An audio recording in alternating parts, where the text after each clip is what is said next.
শ্রী শ্রী রাধা গোবিন্দ মঠের বার্ষিক ধর্মীয় অনুষ্ঠানের সূচনায় বর্ণাঢ্য পথ পরিক্রমা। আষ্টাবাদের শ্রী শ্রী রাধা গোবিন্দ মঠের বার্ষিক ধর্মীয় অনুষ্ঠান উদযাপনের এক ধর্মীয় শোভাযাত্রায় পা মেলালেন সহস্রাধিক ভক্ত। শনিবার মঠ প্রাঙ্গণ থেকে শুরু করে কালুতলা হয়ে আষ্টাবাদ নদী পার্শ্ববর্তী অটো স্ট্যান্ড সংলগ্ন স্থানে এসে শেষ হয় এই বর্ণাঢ্য পথ পরিক্রমা। প্রাচীন প্রথা মেনে হাসনাবাদ নদী থেকে গঙ্গা বাড়ি নিয়ে ফের মঠে ফিরে যায় এই পদযাত্রা। তারপরই ঘট স্থাপনের মধ্য দিয়ে হয় অষ্টপ্রহরের ধর্মীয় প্রথা পালনের সূচনা। পদযাত্রায় পা মেলান মঠের অগণিত ভক্তকুল সহ বিভিন্ন বাদ্যযন্ত্র সম্বলিত দল।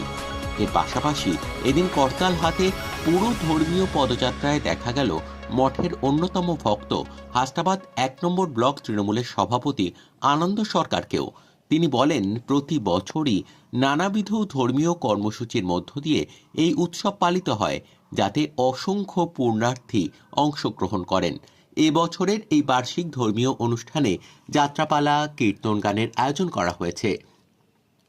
রীতি মেনে গঙ্গা বাড়ি নিয়ে ঘট স্থাপন করে অষ্টপ্রহরের অনুষ্ঠান শুরু হবে। আগামী সোমবার মৎসবের মধ্য দিয়ে মানুষকে সেবা দেওয়ার মধ্য দিয়ে অনুষ্ঠান শেষ হবে। ঐতিহ্যবাহী এই ধর্মীয় অনুষ্ঠানের শোভাযাত্রা ঘিরে রাস্তার দুধারে ভক্তদের ভিড় ছিল চোখে পড়ার মতো। আমাদের রাধা গোবিন্দ মঠের ৪২তম বার্ষিক উৎসব। এই উৎসবে আমরা প্রথম দিন যাত্রা পালা, দ্বিতীয় দিন কীর্তন, আজ তৃতীয় দিন গঙ্গা বাড়ি নিয়ে ঘট স্থাপন হবে এবং আগামী অষ্টপ্রহর উপলক্ষে তার অনুষ্ঠান সূচি শুরু হলো। আগামী সোমবার মৎসব হবে।